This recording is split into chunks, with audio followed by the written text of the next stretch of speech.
আজকে আমরা এসেছিলাম রাধামাধব তলায়, বহরমপুর থেকে কিছুটা দূরে আইসবাগ অঞ্চলে এই রাধামাধব তলার মন্দিরটা অবস্থিত।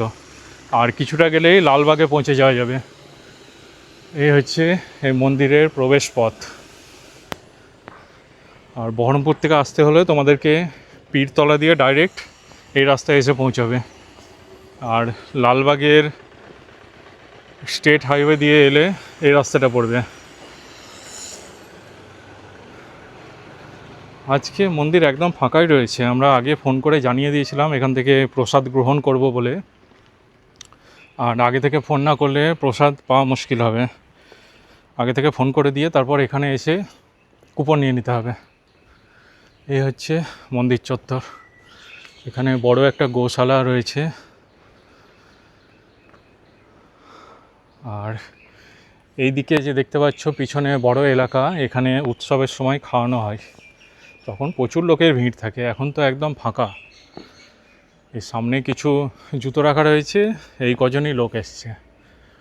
মন্দিরটির এলাকাটার নাম হচ্ছে শ্রী পাটকুমার পাড়া, আর স্থাপিত হয়েছে 1609 সালে। এই হলো মন্দিরের প্রবেশপথ।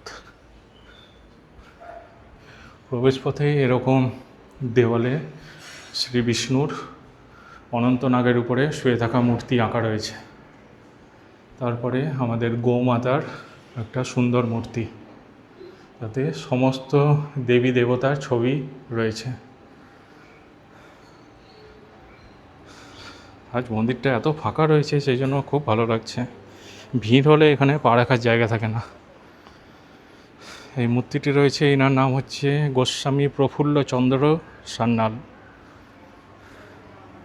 খুব সুন্দরভাবে সাজানো মন্দির।